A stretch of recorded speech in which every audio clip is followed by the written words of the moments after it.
Welcome back. You're watching NewsX. My name is Vineet Malhotra. China has taken over the Ugandan Entebbe International Airport and other assets of the country over the failure of the Ugandan government to repay a loan. Back in 2015, the Ugandan government had signed an agreement with Exim Bank to borrow about $207 million at 2% upon disbursement. The Ugandan delegation went to Beijing to seek and renegotiate the deal, and China declined and stuck to the original plan.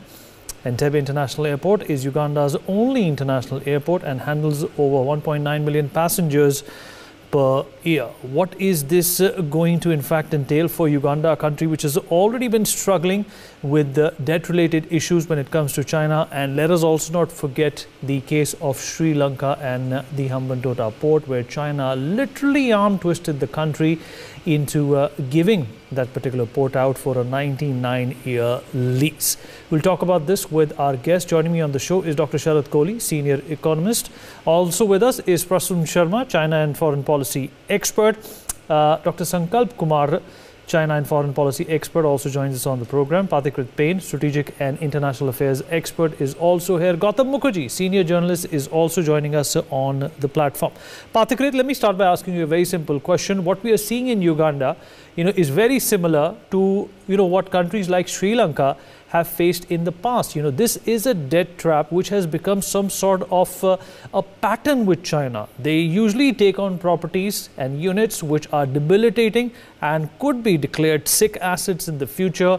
And when they know the timeline allows them to jeopardize their functionability, they strike with interest up to 2%. When you lend people $200 million, Pathikrit, is the interest supposed to be 2%? In the international market, it's hardly 0.10% of a value which is more than $10 million. But here is China charging 2% from a very poor country. Vineet, the American statesman John Adams once stated that there are two ways of conquering a country, either by the sword or by the debt.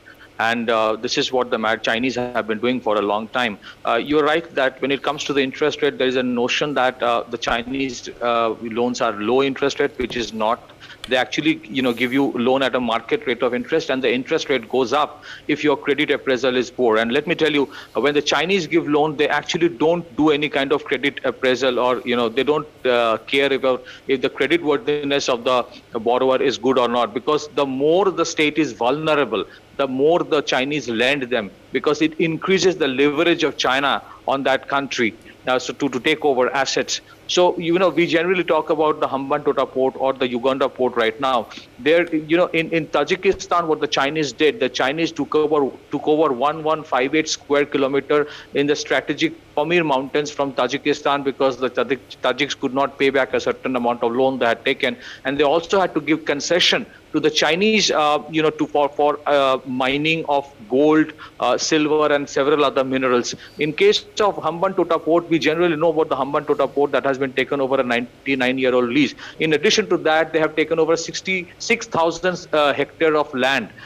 In case of Laos had to give over the entire national electricity grid to China, because to a consortium of companies, majority of which is owned by China, because the Laos could not pay back money. There are riots going on in Solomon Islands right now because the government over there have tilted towards the Chinese. One of the islands of Solomon Island has been taken over by the Chinese because of similar debt issue.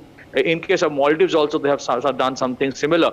So this is a pattern, and the amount of debt that the Belt and Road Initiative countries owe today to China is around $385 billion, which you can imagine. And the amount of how many countries are going to get into that kind of a trap, and they have to give over most of their assets. In case of Montenegro, what they're asking for in case of a highway, the highway's total loan amount and the amount that they have to repay to China is almost like literally 1/3 of the GDP of Montenegro. And now they're asking, because the highway could not be finished, China is asking for land to be given in lieu of this loan. So this is the pattern in which they do. And let me tell you how they do it. Once they go for these loans or giving loan for infrastructure projects, first of all, they go to those countries who do not have a counter offer from somebody else. The Europeans don't do anything similar. The Americans don't do it. So the only offer they have is from the Chinese. Secondly, what the Chinese do while giving loan is that there is no credit appraisal, and the entire bidding for the turnkey project happens through non-competitive bidding. There's no tendering process. So the turnkey project goes to a Chinese company. You have to borrow the money from a Chinese bank. Okay, you have to reinsure the entire project through a Chinese insurance company with an upfront premium payment of 6%. And then your finished raw materials and semi-finished raw materials comes from China. Skilled laborers come from China, and if you can not pay at any point of time, the conditions get changed and the entire thing is taken over by China. So there's recently one last point. Peter Dutton yesterday, the Australian Defence Minister stated that there's a huge difference between what China says in terms of cooperation, peaceful growth, and what China does. Absolutely. And it is important that the world understands. And there has to be alternate offer that countries like West has to come up with. Otherwise, they're simply gobbling up the world. Absolutely. And Sharath Kohli, do you think that Pathikrit made a very important point that China is very slowly, very marginally, in that salami slicing way, gobbling up the entire world. Look what they did to Pakistan. Look what they've done to Sri Lanka as well. They have given Sri Lanka a carrot that we will protect you, we will safeguard your human rights record on all the international platforms. Here is some money. Why don't you allow us to come and trade in Sri Lanka?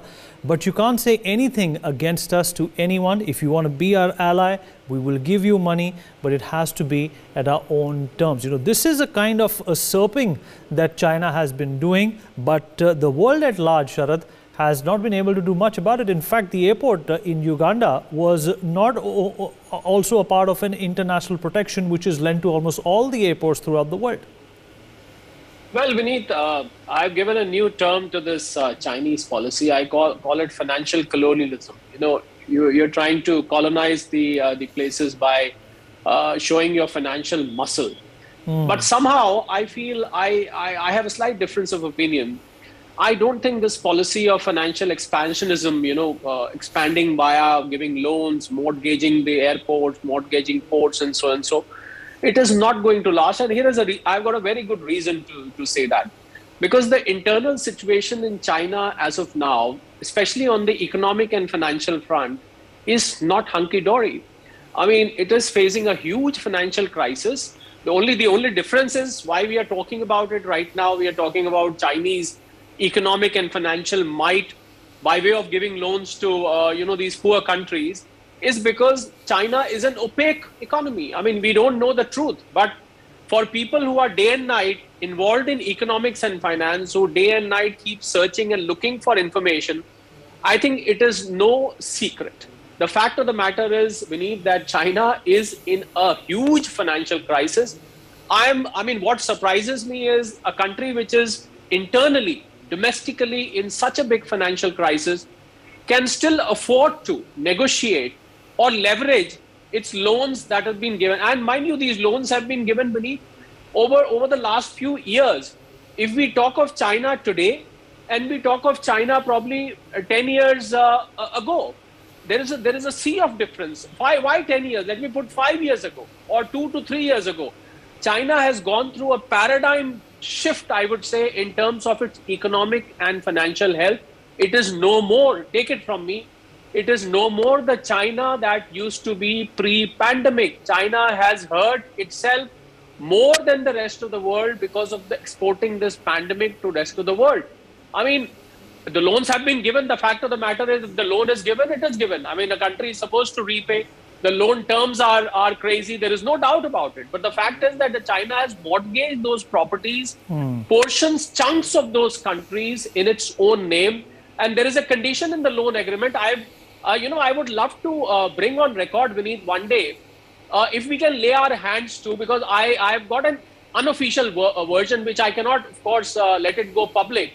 If we can formally put a loan agreement done by China with some country, one of the conditions says that if you do not repay, this will be our territory. Literally, this is going to be our territory. I think we should bring on record these loan agreements at some point, and we should discuss, we should deep dive into the language of those agreements and see what they have to say. The fact of the matter is that loans given are fine. I mean, countries are struggling to repay. Crazy interest terms, crazy repayment terms, crazy conditions, fine. But what about the crazy conditions which China has created internally for itself? I mean, I think we should discuss that in more detail than these poor countries, struggling with China and adding into internal disturbance because of China. Okay. Good points made by Sharat Kohli, Gautam Mukherjee. This is a form of, colonialism, financial colonialism, which China has been indulging in. But the matter of fact is that China has just overtaken the United States when it comes to being the richest country in the world. But yet here we are also listening to news and talking about the fact that China could be imploding financially. Gautam?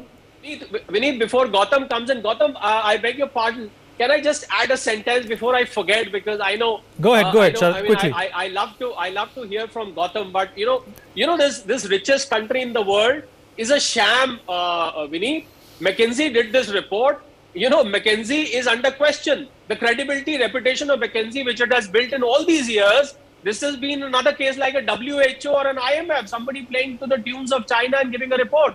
China is not the richest country in the world. I would be happier if McKinsey can reveal the methodology which it has followed to declare China as $120 trillion worth. It is not true at all. I'm sorry, Gautam, it's all over to you. Gautam, go ahead.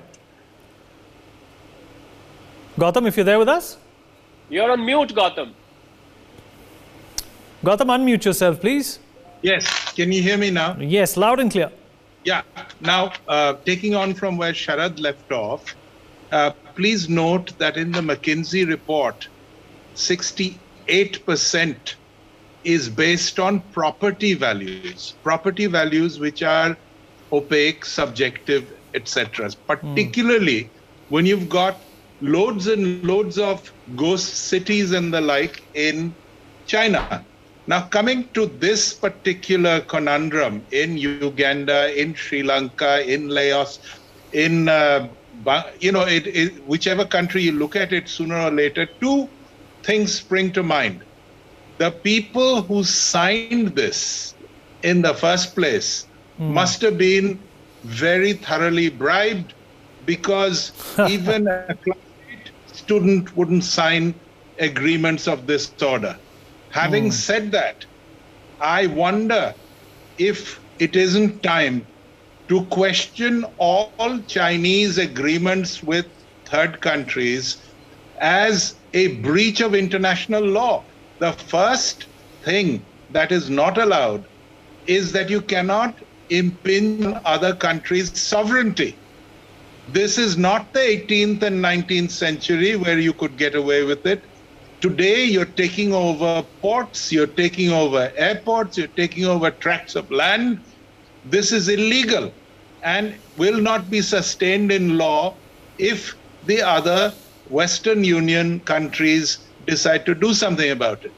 And the International Court of Justice. Of course, China is going to say, I don't care, because I don't care about maritime law. I don't care about your International Court of Justice. I simply will do as I please. The other thing that is bound to happen, it's a matter of time, is they will not be physically allowed to take over these assets by the people of that country. There are revolts happening. Solomon Islands is a small example, but it will happen in more and more places. It is kept down in Sri Lanka at the moment because Rajapaksa is in charge, and Rajapaksa is the person who signed that agreement on Hanban Tota in the first place. Correct. But this will not sustain. The same thing has obtained in Pakistan, where the generals have taken fat bribes and allowed this thing to happen. The public is getting nothing out of it. As was explained by the previous speaker, the contracts are executed by Chinese companies, they're insured by Chinese companies, the banks are Chinese. The entire thing is daylight robbery and piracy, international piracy. It will not sustain. It looks good for the moment when you say, look, I'm taking over the airport and I'm taking your only airport. Only airport. And surrounding assets, I'm, going to force you to take contaminated organic fertilizer, and you're Correct. going to pay 70% plus freight. This is not the East India Company and not the 18th century. It can't be done. Right. Dr. Kumar, how long do you think this, financial fascism on behalf of China is likely to continue? Obviously, the agreements so far have been between two sovereign countries, but at the same time, this does warrant an international look in. Dr. Kumar, are you there with us? Can you hear me? Yeah. Yeah, can you hear me now? Yeah, go ahead, please. Okay, yeah. No, it does warrant international look in, but I would also like to raise 2 points here. One is we should also consider why these countries are accepting loans from China, which are detrimental to their national interest. And the reason is when you get loans from, say, IMF, World Bank, or Western countries, you have to, you have to follow certain conditions when it comes to human rights, democracy, rule of law. And these countries are not necessarily interested in that. So that is where the Chinese money comes in, which is cheap, which is easily available, and it's free of any conditions. So that is why many of these countries have signed those deals. Secondly, for these countries, especially with Uganda, I think I would say this: international airport is lifeline, because Uganda is a landlocked state. So the implications of what China will do with respect to Uganda go far beyond than what we are imagining right now. And ultimately, I think there will be certain kind of backlash towards this, because it has happened before in Africa as well. China has tried to, take over assets, and people have been sort of mobilizing against Chinese projects. I guess in this case, countries like India, countries like Japan, countries like US can sort of also come in to, sort of raise awareness and sort of build public opinion against Chinese projects, Okay. Prasun, what do you make of this? And, going by what Sharad also said, that is China in a position to get away with all of this, considering that their own financial situation is going from bad to worse as we speak? Yeah, we need first, I just want to highlight that around last 18 years, China has granted around 840 billion loan for 13,000 plus projects. And what Dr. Kohli and Gautam was saying, I think the process is already started by a consortium of think tank.